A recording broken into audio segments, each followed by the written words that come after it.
Hello, welcome to another edition of Equip with Tunji Babajide. This is the second week. We're going to look at the episode 2 in the month of October. You're welcome. Last week, we delved into the understanding of what pastoral burnout is. We also looked at some causes skeletally, and we offer some counsel to you as a pastor, as a minister of the gospel, how to prevent it. At least we mentioned few things that has to do with it. Today we want to go deeper into the episode 2, which is root causes of pastoral burnout. Root causes of pastoral burnout. There are many root causes of this burnout. And your understanding of these root causes will really help you to prevent it from happening, or if it has happened to you, it will still help you to address it as happening again and again. Alright, so there are so many factors we are going to look at today. Please just sit well, sit tight as we take this journey today. The first factor that stands as a root cause of pastoral burnout is internal factors. So in this internal factor, we have number one, perfectionism.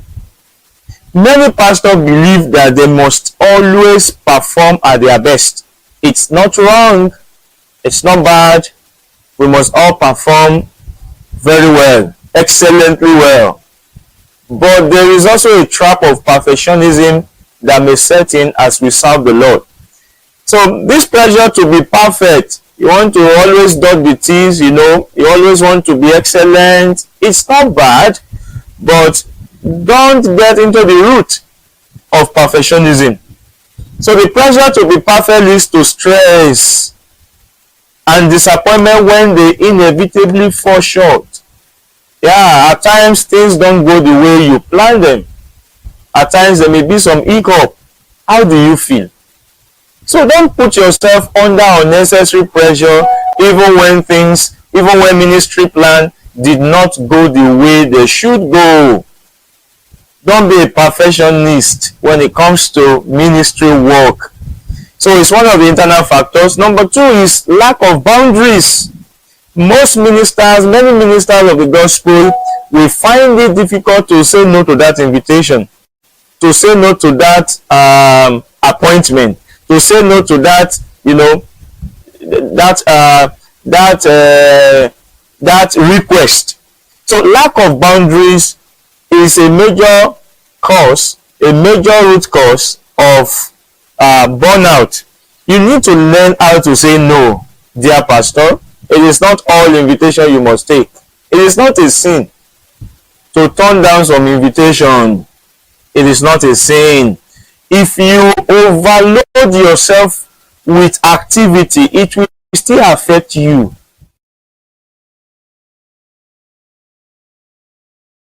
Very, very important. We must be able to set boundaries so that we don't get overwhelmed with ministry work, don't get overwhelmed with programs. And next to that is personal insecurities. Feeling of inadequacy can make pastors more likely to overcommit. You are trying to prove a point. You're having a sense of inadequacy, and you want to prove to people or to your friends or to your leaders that you can achieve that result, that you can do this ministry. No, you are missing something there, dear pastor. Don't overcommit. Don't have personal insecurities. Be yourself. Don't place some unrealistic expectation on yourself. At times when we ministers, you hear testimony of some of our fathers in the faith. Oh, how somebody built auditorium of 50,000 capacity and the rest. You suddenly feel like inadequate when you hear some testimony. Those things can put you under emotional stress, and it will lead to pastoral burnout. So deal with your personal insecurities. Feelings of inadequacy is not of God, and it can make you experience pastoral burnout. Just be yourself. Growth is not something that happens overnight. I was listening to one of our fathers in the faith, and he gave an account of how his church grew from 20 something, to maybe 30 something to 100, and now it's a big ministry. If he didn't tell us that, we wouldn't have known. We would have thought maybe he started with 1,000. So any feeling of insecurities or feeling of inadequacy puts us under unnecessary stress, and it will lead to pastoral burnout. Now, external factors also has a play also in this matter. It's a major root cause of burnout for pastors. External factor is, number one, is congregational expectations. Some congregation has developed a lot of job description and rules for their pastor without knowing. So the congregation often has a high expectation for their pastor's availability, involvement, and performance. We need to watch it. We need to be able to address our congregation. The pastor is also a human being. You as a pastor, don't give an impression that you are Alpha and Omega. Don't give them an impression that you can do everything. Don't give them an impression that you have to be there in all meetings, all board meetings, all meeting of this, meeting of that, and all church program. Dear pastor, let me be sincere with you. You don't have to attend all church programs meeting. You don't have to attend all the meetings in the church. Even some programs, you may not have to be there. You may not have to be there. You don't have to be the one doing all the namings. You don't have to be the one doing all the wedding ceremonies, all the joinings. You don't have to be the one going to pray for the new house. You're not the one that should dedicate all the babies. These things may be, consciously or unconsciously be an expectation that our congregation placed on us. You can't be available for everything. You can't be available for everything. Let your people know. Let them know that you too, you are entitled to some rest. In some congregation, it's strange when they hear that pastor wants to go on annual leave. Train your people to know that you need rest. Train your people to know that at least once in a week, I want to stay out of church office. I don't want to be around church. I want to let them know that there is a place for going for vacation as a pastor. Very, very important. So congregational expectations is one of the external factors that can cause pastoral burnout. Number two is family pressure. Balancing family needs is very, very important if you are going to prevent burnout. So family needs with ministry responsibility, we must balance these things if we are not going to experience pastoral burnout. A lot of tension. You are trying to fulfill your role as a husband or as a wife, and then the church, you still have your own job responsibility also as a minister in the church. How do you balance it? Now let me tell you something. When you need to go to school to settle your children in school, maybe to do school runs, or you have a function to do with them, maybe on their graduation, please go. Appoint another minister or an associate to handle church task. Because when your family needs you and you're always turning them down, it doesn't speak well of you also as a pastor. It doesn't speak well of you. So we must manage family needs with ministry responsibility. Manage those family pressures. Educate your children, educate your wife, educate your spouse about these things, and have a consensus agreement on how things should be done. Very, very important. Then conflict, external factors that also put pastors in burnout is conflict. There are church conflicts, church crises, between members or with leadership can add significant stress. Some people, maybe your associate pastors, are giving you headache.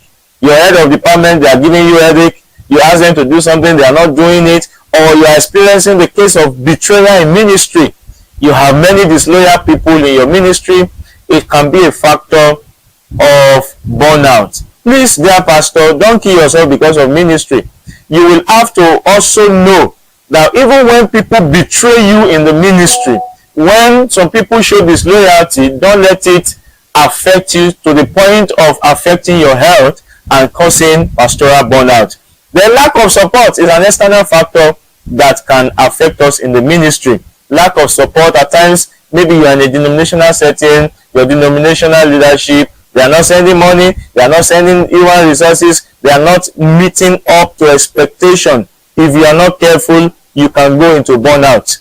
You are the only one, you are using your money, you are using your energies, you know, the whole pressure is on you to ensure that the church pays the rent, the church pays for the land, the church pays for the mortgage and things like that. Lack of support, you must know how to handle lack of support if you are not going into if you are not going to encounter or experience burnout. So many pastors also don't have trusted individuals. You need trusted people to support you.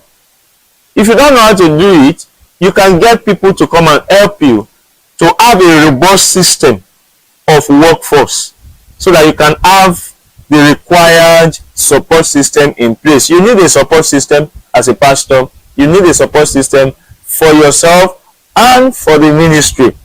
The second aspect of this is the spiritual aspect. Our impact.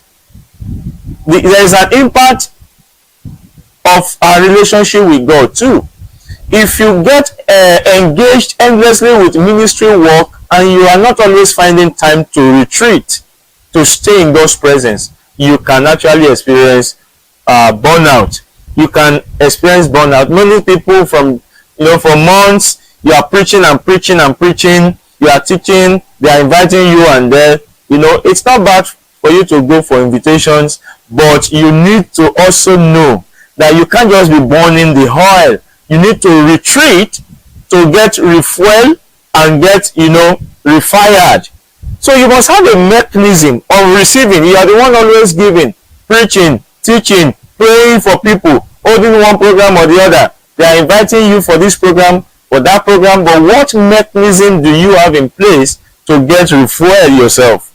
What mechanism have you put in place to retreat so that you can also keep getting refuel, refired, and still keep getting relevant? Very, very important. There's the place of personal time with God cannot be overemphasized. At times you may have to also read. It's not the only time we want to preach that we should be studying. At times you just want to worship God. You want to create time to worship God, not because you have a preaching engagement. You just want to study the Bible at least. You want to study the Bible. You just want to read the Bible, not because you are planning for a message or for a sermon or for a program. Just to stay in God's presence. Very, very important.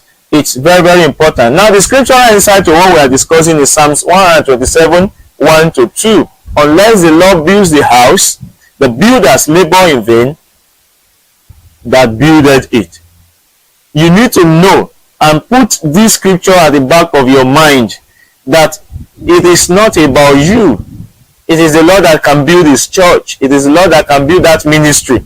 It is not your direct strength. Don't equate your direct strength into the building up of the church. He said, I will build my church and the gate of hell shall not prevail.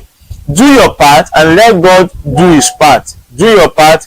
Don't do what God should do. Don't try to help God in building your ministry. So this scripture reminds us that God must be the one sustaining our efforts. Don't get burnout. Don't get into exhaustion. Stay connected to the source of life. Don't do it by your own strength. That is why you need to listen to this. That is why you need to ensure that burnout is not setting in. Another external factor that is also very, very major as a root cause of burnout is administrative burdens. This is actually common with churches, with small churches, with pastors of small churches. They do all the administrative tasks also with their pastoral duty. Actually, most times the mindset also matters, not just the financial resources to employ. Some pastors don't see the need to have extra staff, like I earlier mentioned. So all the administrative tasks, it is the pastor that records the attendance, it is the pastor that does this, it is the pastor that goes to pick the way bill. So many things that it is the pastor that also, you are the one on the system trying to send bulk SMS, you are the one managing the website, you are the one replying mails. You can actually put people in these things. You don't even need to starve for some of these administrative tasks. Another thing is lack of delegation. This is very common. It's a common root cause for pastors who experience burnout. They are so reluctant in delegating some aspect of the ministry to their associates, to some people in their church. They are just too possessive. Let me use that word. They are so possessive of some ministry roles and function. If you are going to prevent burnout, you have to look into delegation. Before you delegate, you empower people, you train people, train them, teach them some aspect of ministry, and then give them opportunity to serve. One of the reasons why some pastors don't delegate, they will say the people they are not doing it the way they would have loved. As a pastor, if you don't want to experience burnout, learn to train people and allow people to make some small mistakes. You can correct them, they can adjust and get better with time. So lack of delegation is part of the external factor. Now, another factor is financial strain. Financial strain actually can put the pastor under emotional distress, and it will result in pastoral burnout.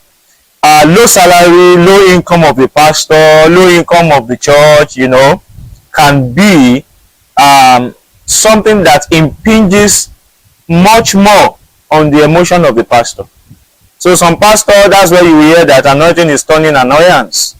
Actually, there is always a way out when it comes to finance. There's God's wisdom on pastors' finance. And my advice for my fellow pastors is that if the church is not strong enough to finance you, you may have to look for passive income or things that you can use to augment. You may have to add side hustle. It's not a sin that because you're a pastor, you cannot have a product or a service. You may not do it directly. I know pastors that have ventures. You may not even know they are the owners. But these things give them extra income, and they're able to they're able to conquer financial lack. So if you don't want financial strain, you may have to think of what other thing. It's not a sin that as a professional and now you're a pastor, you cannot trade. It's not a sin. And especially as a church planter, you may have to pick a job in the early days of your ministry. You may have to do 1 or 2 businesses just to keep the ball rolling. Don't be too proud to think because you're a pastor, you cannot do other things that will help you to come out of financial strain. If you're a pastor, you discover that you are getting indebted consistently, and you are experiencing struggles in paying your bills, you have to think about what I'm talking about today. Think of extra means. Think of multiple streams of income that will help you to conquer any financial strain. Very, very important, people of God. Another thing is, it will even be in terms of the ministry finance, in terms of the budget. Some pastors, when they look at the annual budget of their church, they go into depression because the tithe and offering seems not to be matching up with their expectation financially. At times, you ask your people what is the income of the church for the past 1 month. It's not encouraging. If you are not careful, if you don't have stamina, it can make you feel depressed. So thank you for joining us this week for the edition of for this episode of Equip, the root causes of burnout. Thank you. See you again next week, Thursday, 4 to 4:25 p.m. God bless you as you serve the Lord. Thank you.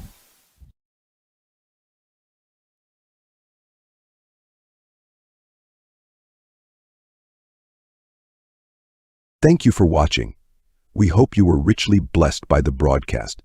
If so, then kindly join us again next week Thursday by 4 p.m.